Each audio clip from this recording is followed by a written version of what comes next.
કે કલ્પના કરો સ્ત્રી વગર. કલ્પના અમે તો શું સ્ત્રી વગર કરીએ, મહાદેવ નહોતા કરી શકે. ખબર પડી ને કે વયા ગયા ત્યાં તાંડવ શરૂ કરી દીધું હતું. એટલે માણસની કલ્પના તો વાત જ રહેવા દો. એ જો ઘડીક વખત ન રહી શકતા હોય તો આ બધા. તમે જો બેનો બોલે નહીં ને તો ભાઈઓને સૌથી વધુ તકલીફ થાય. બેનો બોલે તોય તકલીફ ભાઈઓને થાય ને બેનો ન બોલે ને તોય ભાઈઓને તકલીફ થાય. તમે આજે પ્રયોગ તરીકે કાલ આવતીકાલે કરજો કે ભાઈ ઘરે આવે ને તો તમે શાંતિથી પાણી આપજો ને એક પણ પ્રકારના પૂછતાછ ન કરતા. તમારા પતિ 3 વખત પોતાના તમારા સંતાનને, એ બાળક છે રડે, બાળકના પપ્પા રડતા હોય તો ઓલી બાજુ જાઓ તો શું કામ કરો છો? એની માટે આ કામનું નથી. આ બાજુ ધ્યાન રાખો. તો વાત હું એ કરતી હતી કે તમે નહીં બોલો ને જે દિવસે ઘરે જઈને, તે દિવસે એ 3 વખત ઘૂમ રૂમમાં આમથી આમ આટા મારી આવશે અને દીકરાને સંતાનને પૂછે કેમ કઈ થયું છે, મમ્મી બોલતા કેમ નથી?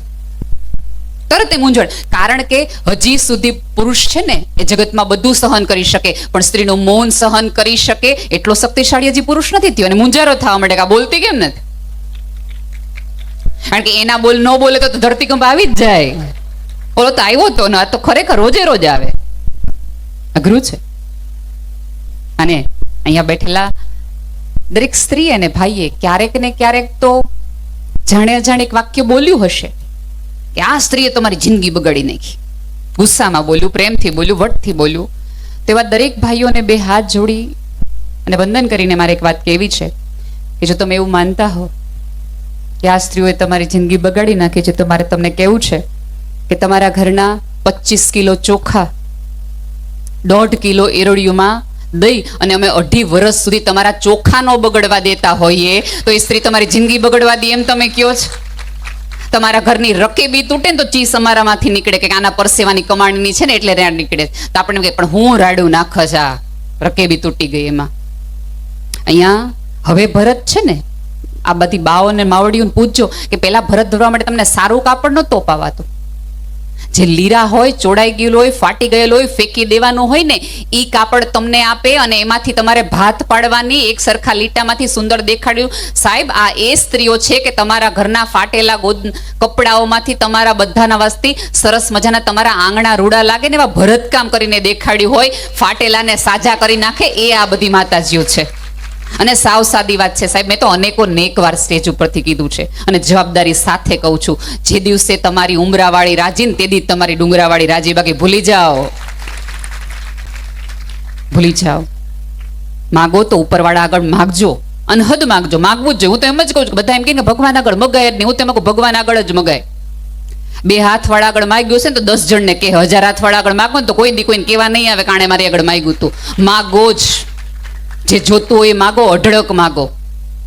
કારણ કે તમારી આગળ હશે તો તમે આવી કથાઓ કરી શકશો, મંડપો કરી શકો, બેન દીકરીઓને સાચવી શકશો. પણ સાથે સાથે ભગવાનને એટલું માગો કે ભગવાનને એટલું દે કે હું જગત આખાના ટાણા સાચવી શકું. બેન દીકરી મારા ઘરેથી આવે તો હસતી હસતી પાસી જાય અને મારા ઘરની પુત્ર વધુ હસતી હસતી રસોડામાં જાય. હસતી હસતી સ્ત્રી રસોડામાં ક્યારે જાય કે તમે એને સાચવતા હોય ને તો. બાકી તમે ચાનું મૂકવાનું કહો તેમ થાય કે આ ચા ને તેવી બાળી દેવીશ ને કે આ માગે નહીં બીજી વાર ચા. હસતી હસતી ક્યારે જાય પુત્ર વધુ? કે તમે એવું સન્માન આપ્યું હોય ત્યારે. અને અહીંયા નવી યુવાન ભાઈઓ છે, સોશિયલ મીડિયા ઉપર આપણે જેટલા સારા હોઈએ ને એટલું જે દિવસે આપણે ઘરમાં સારા રહેવા માંડીએ ને તે દી થોડુંક હોકે ડકે બધું સરભર થાય. તમે જુઓ ત્યાં કોઈક સરસ મજાની બેન છે, એ ગમે એવી, હા એ બેનને આપણે કોઈ દિવસ મળ્યા ન હોય. અને બીજું કે તમે જેને સરલા કહો છો ને એ એકચ્યુઅલી સુરેશ છે એવું ઝુકરબર્ગે કહે છે. એટલા ફેક આઈડી સોશિયલ મીડિયા ઉપર છે. ત્યાં એક સરસ મજાનો શાકનો ફોટો, રીંગણાનો ઓળાનો ફોટો મૂકે, તમે કેટલા દિલ દિયો, અંગૂઠા દિયો. અરે આ મરી ગયા બિચારા, વાઢિયા પડી ગયા ઓળા કરી કરીને, કોઈ દી ન કીધું કે સારું બનાવ્યું ને તો તરત જ આપણે રોજ હું ઓળાને રોટલા હિલાવતા હશે નહીં. એક બહુ ખોટી ગેરસમજણ આપણા બધાના મગજમાં એવી રહી ગઈ છે કે ઘરના હોય ને થેન્ક યુ નહીં કહેવાનું. ઘરનાને કોઈ માફી માંગવાની રીત પારકા રહે, એની માફી હોય, પોતાના થોડી માફી હોય નહીં. સૌથી વધુ તમારી બાજુમાં ને પડખે રહેનાર વ્યક્તિ છે એને જરૂર છે તમારા થેન્ક યુ ને સોરી. અને સૌથી કહું, આ બધી માં છે ને, એ પેઢીએ તો આભાર સાંભળ્યો જ નથી અને જગતનો ઓબ્જેસ જ લીધો છે. અત્યારે આમાંના કોઈક બાને બેસીને પગે લાગીને તમારામાંનો કોઈક દીકરો કે કોઈક પુરુષ એવું કહે ને કે તમે હતા તો અમે અહીંયા ટકી રહ્યા ને અમે ઉજળા થઈ ગયા. સાહેબ એ સ્ત્રીનો ઘસારો ને એનો ગોઠણનો દુખાવો હોય છે. ખારું થયું કે આ ઘર માટે મેં ઘસારો લીધો, એને કદર તો છે. કદર તો છે, પણ એ કદર આપવા માટે અહીંયા બેઠેલી બહેનોએ શરૂઆત કરવી પડશે. જે દિવસે તમારા કુખ્યા આવતા સંતાનને, તમારા કુખ્યા આવતા પુરુષને તમે સ્ત્રીની ક્ષમતા, સ્ત્રીનું સન્માન, સ્ત્રીએ કરેલા ઘસારા, સ્ત્રીએ કરેલા વલણ, સ્ત્રીએ કરેલા ઉજાગરાનો તમે હિસાબ આપતા શીખવાડશો, તો આમાંના જે નવી પેઢીના દીકરાઓ છે એ આવતા દિવસની દીકરીઓને કહેશે કે તું, હું તારી સાથે છું, તો એ સન્માન આપશે. ત્યારે તો સરસ બધી દીકરીઓ ભણે છે, પોતાનું નામ બનાવે છે, પણ જો એ તમે નહીં શીખવો, જો તમને જેટલી ફરિયાદ તમારા પતિ માટે છે એ ફરિયાદની એટલી સુધારણા તમે તમારા દીકરામાં કરી શકો ને, એટલા તો એને તમે બદલાવી શકો ને. કે ભાઈ મને એવું છે કે ભાઈ મારા વર છે એને વખાણ કરતા આવડવા જોઈએ, તો તમે સાથે સાથે તમારા દીકરાને અત્યારથી શીખવાડો કે જો કોક સ્ત્રી 45 ડિગ્રીની અંદર તમને ગરમ ગરમ રોટલી કે રોટલો ખવડાવતી હોય તો એક વખત એ સ્ત્રીને પૂછવું જોઈએ તે જમ્યું. અને આ આમનું કામ નથી, તમારું ને મારું કામ છે એને એ સમજાવવાનું. માત્ર શિક્ષણ છે તમે ચોપડીમાં લઈ લેશો તો ખોપડીમાં કઈ ઉતરશે નહીં સીધું. આ વચગરની રસ્તો કાઢવો પડશે મારે ને તમારે બંને. આ આખી કથાઓની અંદર સ્ત્રી પાત્રોના સર્જનની કેટલી બધી કથાઓ છે, કોઈક દિવસ ધ્યાનથી સાંભળો. પણ આમાં કેવું થાય ખબર છે કે આવી બધી વાતો થતી હોય ને એટલે આપણે એમ થાય સાંભળજો તમે તમારી હાટું હતું. અને બીજું કે પરિવારને જોડવા માટે સ્ત્રીએ સૌથી મોટી ભૂમિકા નિભાવવી પડે. કારણ કે મેં જેમ કીધું એમ કે ફાટેલા કપડાઓમાંથી સરસ મજાની રચનાઓ કરીને, સરસ મજાના ભરત ગૂંથણ કરીને તમે સરસ મજાનો ચાકડો બનાવી શકો, પણ એ ચાકડો બનાવતી વખતે એ સોયના ટેભા ઉપર તમારા ટસિયા ફૂટી જાય તો એ તમારે જ પી જવા પડે. એ લોહીના ટસિયા તમારે જ પીધા પડે. તમારું લોહી તમે પીધા કરો ને બાળા કરો ને તો પરિવાર ભેગા ને જોડાયેલા રહે, અને તો તમારા ચાકડા રૂડા લાગે. એના વગર શક્ય નથી. પણ આપણે તો કેવું કે વખાણ કરવાના હોય ને તો દરેક વ્યક્તિ બાજુની મામાના દીકરાની વહુ એટલી ડાય, અને એ કોના વખાણ, એ વખાણ કોની સામે કરો? તમારા દીકરાની વહુ સામે કરો તમે. આપણી પુત્ર વધુની સામે આપણો દીકરો જમતો હોય, ભાઈ આમ ટીવી જોતા હોય ત્યારે એમ કે ફલાણા ભાઈના દીકરાની કઈ વહુ છે એવી ડાય ને એવું સરસ ફળિયું વાળે ને એવો સરસ રસોઈ કરે ને બોલાવે ચલાવે હારી. હવે ઓલી જે કરતી હોય તમારું એને હું મગજમાં વિચાર આવે? બહુ સાંભળ્યા પછી ક્યારેક એ તમને એમ કે તો ન્યા રહેવા વયા જાઓ, તો ન્યા રહેવા વયા જાઓ. અહીંયા બેઠેલી તમામ માતાઓને વિનંતી છે કે તમારે વખાણ કરવા હોય, આદર કરવું હોય, સન્માન કરવું હોય તો તમારી પુત્ર વધુનું કરો, કારણ કે તમારું વૃદ્ધત્વ એ સંભાળવાની છે, પાડોશની કે બીજી દીકરાની વહુ નહીં. એની તમે કદર કરી હશે તો સાંભળો. ચોક્કસ દીકરીઓને દેવાય એટલું દ્યો, દેવું જ જોઈએ. એના ભાગનું જ ઉપરવાળો ક્યારેક આપણને આપતો હોય છે, દ્યો. પણ દીકરી જ્યારે જ્યારે આવે ત્યારે આપણે સારું ને સારું દેતા જઈને પછી આપણે એમ એક વાક્ય બોલતા રહે, અમારા જીવતા તાર જે જોતો હોય ને તો અહીંથી લઈ જા. પછી હવે ક્યારેક એવું બને કે તમારી દીકરાની વહુ અને તમારી દીકરી બે એક જ ઉંમરની હોય, બેયને તમારું એક જ ઘરેણું ગમતું હોય, અને ત્યારે આપણે શું કરીએ? દીકરીને આપી દઈએ, ઓલીને ખાસ કહેવા માટે કે તું નથી. પછી આપણને કંઈક થાય ને તો એના મોઢામાંથી નીકળી જાય, જેને દીધું છે ને કયો આવે તમારી મદદ કરવા માટે? હા, પણ આ તો આ યુગની દીકરીઓ છે, ભણેલ ગણેલ છે. જ્યારે તમારી મમ્મી ઘરનું સારામાં સારું ઘરેણું, સારામાં સારું ગોદડું કે સારામાં સારો ચાકડો તમને દેતી હોય ત્યારે કયો કે આ ભાભીને ગમે છે અને તારું વૃદ્ધત્વ પાલવવા માટે તને માંદી હાજી થઈશ તો તારો પગ ભાંગશે તો હું નહીં આવી શકું, આને દે. અને એને દીધું હશે તો બહુ જ આનંદથી તમારું કરશે, અને ક્યારેક તમે એને સાચવી હશે તો સામેથી તમને કહેશે. અને ઘણી વખત તમે જો અત્યારે યુગ એવો તકલીફ વાળો થઈ ગયો છે, અને ઘણી બધી અત્યારે મામેરા વખતે સૌ પ્રેમથી કહી દે કે બાય બમાઈને જીવતા જ બધું આપી દીધું, હવે અમારે કહી દેવાની જરૂર જ નહીં. આવી નાની નાની વાતોથી આટલા સારા પરિવાર, તમે વિચાર તો કરો, આખા ગામને આ 21મી સદીમાં 2025માં કોકને આવો વિચાર આવે કે આખું ગામ ભેગું થાય અને ભાગવતની કથા કરે. શું કામ? અત્યારે તો કેટલી બધી કથાઓ, કેટલું બધું વિચારતા થાય, ટીવીમાં આમ કરો ને ક્લિક કરો ને બધું આંગળે છે. તેમ છતાં આપણે ધર્મના આંગળીએ એટલે જઈએ છીએ કારણ કે ધર્મ આપણને બગડવા નથી દેતો.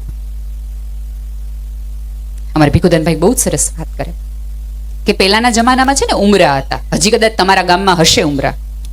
તમે દોડતા જાઓ ને તો તમને ઠેસ વાગે, અને ઠેસ વાગે એટલે તમને ઉમરો તમને રોકતો હોય, પૂછતો હોય, એમ તમને એમ પૂછે કે ઉતાવળમાં ક્યાં જાઓ છો? તમે સભાન થાવ અને પાછળ બેઠેલો એકાજ અવાજ તમને ખમા કે તમને, કારણ કે તમને ઠેસ વાગી. એટલે ખમા કહેતા અવાજના ખોડાઓ જ્યાં સુધી તમારી પાસે છે ત્યાં સુધી તમે સુરક્ષિત છો. આ ઉમરાઓ ક્યાંક મને ને તમને હંમેશા પૂછે છે ક્યાં જાઓ છો, કોની સાથે જાઓ છો, સાચું બોલીને જાઓ છો કે નહીં, જેનું કહીને જાઓ છો, અને બીજું કે જેને ખમા કીધું છે એને આશા છે કે તમે વળતી વખતે સારી રીતે પાછા આવશો. ઉમરાનું આ મહત્વ છે. આ ભીખુદાનભાઈની કીધેલી વાત છે. ઉમરાઓ નથી હવે મારા ને તમારા ઘરમાં, પણ ઉંમર લાયક વડીલ તો છે. અમારે મોરારી બાપુ એક બહુ સરસ વાત કરે કે આ જગતમાં તમને રોકવા વાળા બહુ હવે છે કે તમે આગળ ન વધો. એમણે કીધું કે રૂમાલ હું કહું હેઠો પડે, હું કે હેઠો પડે. હેઠું પાડવા માટે તો બધા એક થઈ જાય. બધા કેવા છત્રી આખો એક થઈ ગઈ ને, પડે પડે પડે. ઊભા કરવામાં થાવ ને તો તમે માણસ કહેવાવ. એક માણસ પડતો હોય ને ઊભા કરવામાં તમે સાથે થાવ તો હાચા કહેવાવ. બાકી પાડવામાં ભેગા થાય જ. એ કઈ બહુ મોટી વાત નથી. તો વાત એ છે કે જ્યાં સુધી એ મોરારી બાપુ કે છે એમ કે તમને રોકવા વાળા તો બહુ છે, હવે ટોકવા વાળા નથી રહ્યા. કે તમે ખોટી દિશામાં જતા હો, ખોટી જગ્યાએ જતા હો તો તમે તરત કોઈ પૂછે, બા પૂછે, ભાઈ પૂછે, ક્યાં જાઓ છો, કામ જાઓ છો. અને આપણે અત્યારે કેવું છે કે બહુ બધા બહુ ડરીને રહીએ છીએ. તમે જુઓ કે અત્યારે આપણે ડાયાબિટીસ ન થાય એટલે ખાંડ ખાવાનું મૂકી દીધું. બીક છે ડાયાબિટીસ થઈ જાય, ડાયાબિટીસ થઈ જશે. કોલેસ્ટ્રોલની બીકે આપણે તેલ વાળું ખાવાનું બંધ કરી દીધું. નહીં કોલેસ્ટ્રોલ વધી જાય, કોલેસ્ટ્રોલ વધુ ખાવાનું નથી. બીપીની બીકે અથાણા મૂકી દીધા, મીઠું મૂકી દીધું, બધું ડરીને મૂકતા ગયા, ડરતા ગયા, મૂકતા ગયા. પણ ખાવાનું મૂકી દીધું, મીઠું મૂકી દીધું, તળેલું મૂકી દીધું, ન ખાવાનું ખાવાથી મૂકી દીધું. પણ જે ન ખાવું જોઈએ, હરામનું ન ખાવું જોઈએ એ મને મૂક્યું નહીં. એનાથી ઉપરવાળા ડરે હરામનું ખાવાનું ન મૂક્યું. મૂકવું તો ઉપરવાળાની બીકે એ મૂકવું જોઈએ ને. બીપી કોલેસ્ટ્રોલની બીકે જો તમે આટલું ખાવાનું મૂકી દેતા હો તો ઉપરવાળાના ડરના કારણે તમારે મૂકવું જોઈએ. અમારા નાની બા બહુ સરસ એકવાર વાત કરતા હતા કે પહેલાના જમાના કદાચ આમાંના ઘણા બધા ગઢિયાઓને ખબર હશે કે ઓલી જમીનમાં સહી સાહેબ ની કરાવવાની તો સાહેબ 2 રૂપિયા, 5 રૂપિયા, 3 રૂપિયા લે ત્યારે સહી કરી દે. એટલે આવા એક સાહેબ કે જે સહી કરવાના પૈસા લે, ગામ આખું કંટાળી ગયું હતું સાહેબથી. આવું કોઈક વડીલ વૃદ્ધ હશે વડલા જેવું. એને એમ કીધું કે એક કામ કરો ને સાહેબ ને તમે આજ જઈને બધા યુવાનો જઈને કહો કે સાહેબ એક કામ કરો, આજ સાંજે અમારા બધાના ઘરે એક વાડીમાં આપણે જમણવાર રાખીએ અને બધાનું હાગમટે પતાવી દઈએ. બધાને તમારે 2-5 જે લેવાના હોય એક હારે તમે લઈ લેજો. સાહેબ ને વાત સાચી લાગી. સાહેબ ઘરે કહીને આવ્યા આજથી વાંધો નહીં આવે. આજે આખા ગામે ભેગા થઈને નક્કી કર્યું સાહેબને દઈ દો, સાહેબને દઈ દો. પીરસવા માંડ્યું સાહેબનું બધું. પછી ઓલા જે વડીલ હતા કે જેને આખો માચડો રચ્યો હતો સાહેબને જમવાનો ને ઓલું વધારાનો દેવાનું, એને સાહેબને લસણની ચટણી મૂકી. એટલે સાહેબ કે હું લસણ નથી ખાતો, હું લસણ ખાવ તો મારું પેટ બગડે, લસણ નથી ખાતો. એટલે ઓલા દાદાએ બીજી ચમચી લસણ ની ખાધી કે સાહેબ લસણ ખાવાનું શરૂ કરી દો. લસણ ખાવાથી તો તમારું પેટ બગડશે, પણ હરામનું ખાવાથી તો તમારી પેઢીઓ બગડશે. એટલે એ રહેવા દો, ત્યાં સ્ટોપ થઈ જાઓ, એ નથી ખાવા જેવું.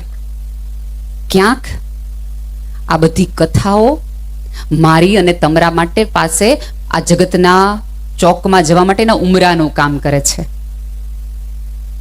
કે તમે ધડ દઈને ન જવાની જગ્યાએ જતા હો તો એકાદ વાક્ય તમને રોકે. ન ખાવાનું તમે ખાતા હો તો એકાદ શબ્દ અને એકાદ અવતારની વાર્તા તમને બીવડાવે, ડરાવે અને સમજાવે કે આ કરવા જેવું નથી. કારણ કે ઓલાએ કર્યું હતું તો આપણને ખબર છે કેવી રીતે થયું હતું. અને નવી પેઢીની તો ખાસ આ કથાઓ એટલા માટે કહો કે જો તમે ઈચ્છતા હો કે આવતા દિવસોમાં તમારા ઝાડ ઉપર સારા ફૂલો અને ફૂલ આવે તો એની માટે બહુ જરૂરી છે કે તમે મૂળિયા સાથે કામ કરવાનું શરૂ કરો. આ સંસ્કૃતિનું કામ જ એટલા માટે કરીએ છીએ. ધર્મનું કામ જ એ છે કે મૂળના ઊંડિયા રાખવા. કેટલી બધી જગ્યાઓ એવી છે કે જ્યાં હું ને તમે આ કરી શકીએ છીએ. યુવાનો અહીંયા કેટલા બધા બેઠા છે. અને આવતા દિવસોમાં તો જ્યારે સ્ત્રીઓ સંતાનોને મોટા કરશે ને, આમાંના કેટલા બધા બા એવા હશે કે અમે તને મોટા કર્યા ત્યારે તને ખબર નથી, અમે કેટલી મજૂરી કરી, કેટલા ખાડા ખોદ્યા, કેટલું આ કર્યું. હવે અમારીની પેઢી છે એને પોતાના સંતાનોને એવું કહેશે તને ખબર નથી, તને મોટા કરવામાં અમે 3-3 કલાક ઓફલાઈન રહ્યા ને તને મોટા કર્યા છે, એટલું આપણે મોબાઈલમાં રહેતા હોઈએ. 3 દિવસથી સ્ટેટસ નથી બદલ્યા ને તને ભણાવ્યો, તું સમજ, આટલું મહત્વ છે તને ભણાવવાનું. અને ભાઈઓ બી એવું કહેશે, જેને બધા વ્યસન અલગ અલગ હોય, તને હું ખબર રોજના 5 માવા જોતા હતા, તારું ભણવાના આવ્યું ને 3 કરી નાખ્યા, ઓછું કરી નાખ્યું, તઈ તું ભણ્યો, તને હું ખબર હોય. આખું ડાયમેન્શન બદલાઈ જશે, વિચારધારા બદલાઈ જશે. જેટલો વિચાર, અને મને તો બહુ જ ગમે કે ભાઈએ સરસ વાત કરી કે આ પહેરવેશ ઉપરથી, આ 365 દિવસનો પહેરવેશ નથી. તમે જો, તમે જ્યારે આ પહેરવેશમાં છો તમારી ચાલ બદલાઈ જશે.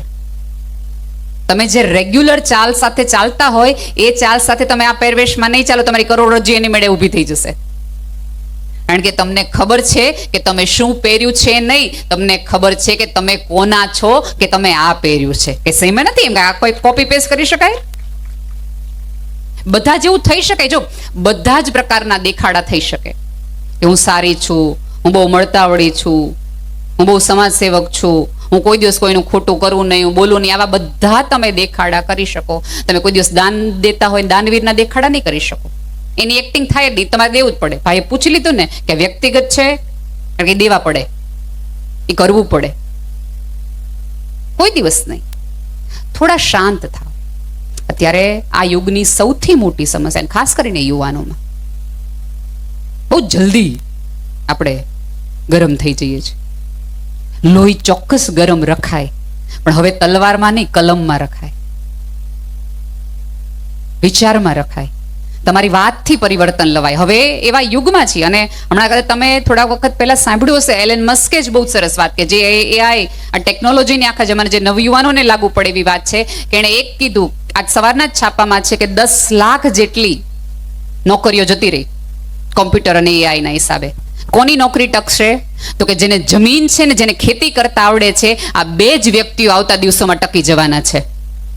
બાકી ભૂલી જાઓ, આપણે જો ખેતરો વેચી વેચીને આપણે ગાડી પાછળ ગામનું નામ લખાવી દેવાનું હોય તો એ ગાડી જ્યારે જશે એને ગામે વયું જશે. હા, આ વૃદ્ધ ચામડી, કરચલીવાળી ચામડી, આ સફેદ ગુમડાને તો પગ પૂજવા જોઈએ. એમણે કેવા કેવા કપરા દિવસો કાઢ્યા, સાયકલમાં દિવસો કાઢ્યા, દેણા કર્યા, ભૂખ્યા રહ્યા, પણ એને ક્યારેય જમીન ન વેચી, કારણ કે એને ખબર હતી જમીનનો ટુકડો હશે ને તો મારી હાથ પેઢી જમીનના ટુકડામાંથી તરશે. એને એટલું ધ્યાન રાખ્યું મારું ને તમારું. એટલે હવે ક્યારેક પિતાને ન પૂછતા તમે અમારી માટે કર્યું હું.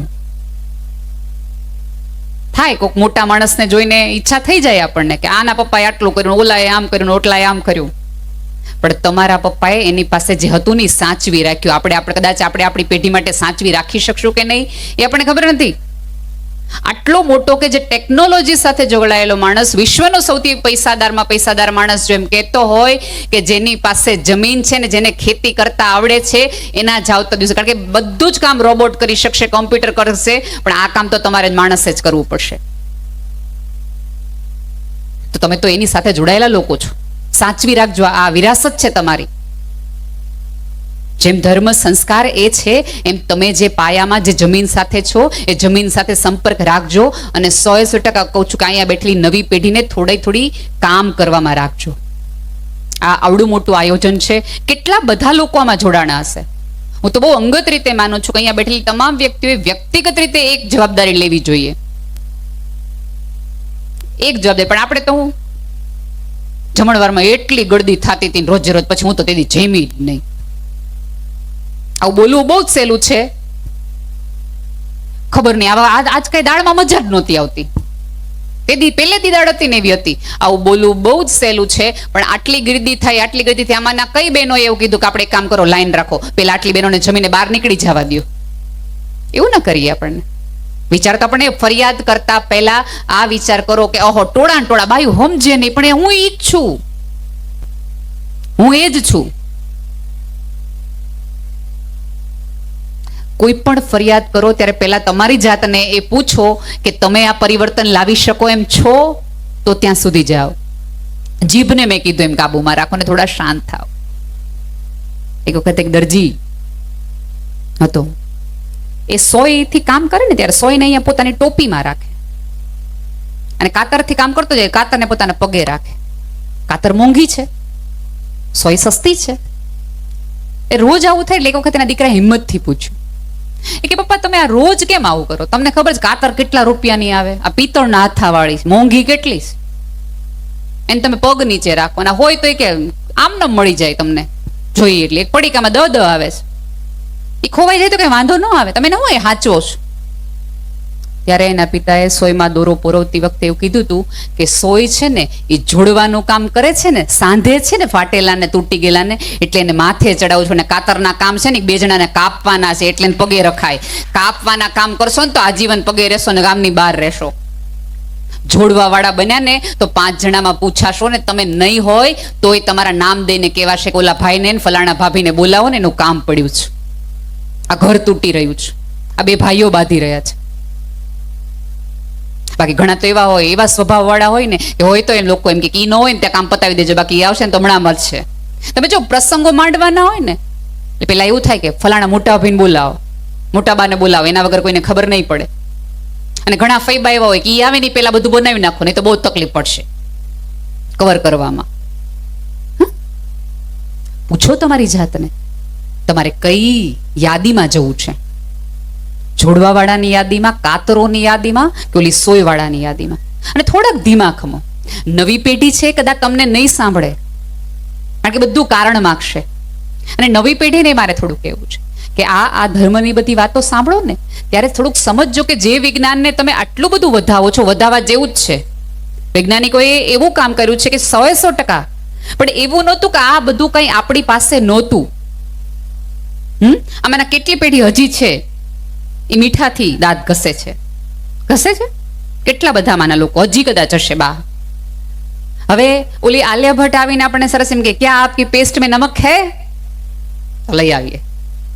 અમારી પાસે તો હતું જ તે, તમે કઢ્યું.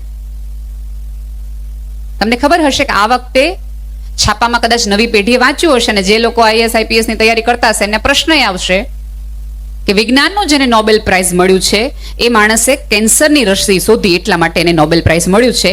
એના એક કારણની અંદર એણે એવું કીધું છે કે મહિનામાં 2 વખત તમે નિર્જળા ઉપવાસ કરો ને પેટ ખાલી રાખો તો તમને કેન્સર થવાની શક્યતાઓ ઘણી ઓછી છે. તો આપણી આ વ્યાસપીઠે આપણને 2 વખત કીધું કે 11 છે નિર્જળા કરવી જોઈએ, 11ના દિવસે ફળાહાર કરવો જોઈએ. એ તો હતું.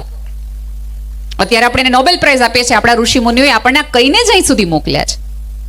પણ આપણા બધાની તકલીફ એ છે કે ખોલીએ નહીં, જોઈએ નહીં. ધર્મગ્રંથો પૂજવા માટે નથી, જીવવા માટે છે. આપણી તકલીફ એ છે કે પૂજા કરીએ, વંદન કરીએ એટલે એનો અર્થ એવો નથી કે એને ખોલવાના નહીં. ખોલશો તો ખાલી થતા બચશો તો ઉદી ભરાશો પણ ખરા. થોડુંક સમજવાનું રાખો. અને 2 પેઢી વચ્ચે જે અંતર છે, નવી પેઢી આ જ વાત જુદી ભાષામાં કરે છે તો એને પણ થોડુંક સ્વીકારવાનું રાખો. ઘણી બધી એમાંની દીકરા હોય, દીકરીઓ હોય જેને શહેરમાં રહેવું જ, શહેરમાં જ રહેવું હોય, ગામડે રહેવું જ ન હોય. તમે જો ઘણી બધી અત્યારે મોટામાં મોટી સમસ્યા, તમે નંદગામમાં ગમે એવો મોટો બગલો હોય, ગમે હોય ને એ રહેવા દો. મુંબઈમાં નાના ઘરમાં રહેવું જ, પણ અહીં નથી આવું. કેમ? કારણ કે આપણે એવું માહોલ અને એવું વાતાવરણ પૂરું પાડી શકતા નથી જે માહોલ એને ભુજમાં, મુંબઈમાં ને અમદાવાદમાં ને અમેરિકામાં ક્યાંક મળે છે. પછી આપણે ન્યા જઈને મજૂરી કરશે પણ અહીંયા નહીં કરે. ન્યા મજૂરી કરે તો એના મજૂરીના આધારે કોઈ વ્યક્તિ એવું નથી કહેવાનું કર આ કામ કરે છે. ધારો કે અહીંયા કેટલા બધા દીકરાઓ હશે એ તમને એમ કહેશે કે ના મારે અમેરિકા જવું જ છે, મારે લંડન જવું જ છે. અને પછી આપણે બેઠા બેઠા એવી વાત કરીએ ત્યાં જઈને છે ને પેટ્રોલ પૂરશે, પણ અહીંયા નહીં કરે. ત્યાં એ પેટ્રોલ પૂરે છે ને તો કોઈ વ્યક્તિ એવું પૂછતું નથી કે આટલું ભણ્યો છે ને પેટ્રોલ પૂરે છે. અહીંયા તો ધારો કે બાપના સરસ મજાની નાની એવી દુકાનમાં બેસે ને તો આપણે 10 જણ આપણે જ કેવા વાળા હોય કે આટલું ભણ્યો બિચારો જોતો કરો જે અહીંયા જ બેઠો છે. એટલે ઓલા એમ થાય કે અહીંયા રહેવું ને કરતા ન્યા વયા જાઓ, ભલે બાપનું ખેતર વેચીને જો અમેરિકા જવું પડે તો ન્યા વયા જાઓ. કોઈ પૂછશે તો નહીં, કોઈ કહેશે તો નહીં. આ પેઢી છે ને એ ટિકટોક જનરેશનમાંથી છે. તમારી ટકટક તો બિલકુલ નહીં સાંભળે. તમે ઈચ્છતા હો કે તમને સાંભળે તો પહેલી પૂર્વ શરત એ છે કે એને આ બધા ચોકઠામાંથી બહાર લાવો કે તું આ છો ને તું આ છો ને. આપણે બધા કેવા છે ઓલી કેસેટ શરૂ થઈ જાય કે અમે તમારી માટે આ કર્યું ને અમે તમારી માટે ઓલું કર્યું ને ઓલું તમારી માટે આમ કર્યું છે. આવું બધું કશું જ કહેવાના બદલે થોડા શાંતિથી ને સમજવાના રાખો. દીકરીઓને સરસ ભણાવો છો તો દીકરીઓને નમ્ર વિનંતી છે કે તમે ભણો છો એનો અર્થ એ નથી કે રસોડું છે એ તમારી જાગીર નથી. એટલે એક બહુ જ મોટો વર્ગ એવો છે જેને ભણેલ દીકરીઓ એટલે નથી જોતી, કારણ કે એ લોકો એવું માને છે કે ભણેલ છે એટલે રસોઈ નહીં આવડતી હોય. ધારો કે તમારે ત્યાં ખૂબ સરસ દીકરાનો માગો આવે છે અને છોકરાવાળા એવું કહે છે કે અમારો દીકરો બહુ ડાયો છે, બહુ સંસ્કારી છે, એક પણ પ્રકારનું વ્યસન નથી, ભણેલો છે, બધું રાત્રે 8 થાય એટલે ઘરે આવી જાય, બધું જ કરે, આટલા સંસ્કારના વખાણ કરે અને આપણને એમ થાય કે વાહ આની યારે કરવા જેવું જ છે. અને પછી હળવેકથી દીકરાના મમ્મી એમ કે પણ અમારો દીકરો કમાતો નથી. પાડો હા? નહીં પાડો તમે તો આપણે કેમ એવું કહી શકીએ કે અમારી દીકરી બધું છે, ડાય છે, ભણેલી છે, આ આવડે છે, આવડે, પણ રસોઈ નથી આવડતી.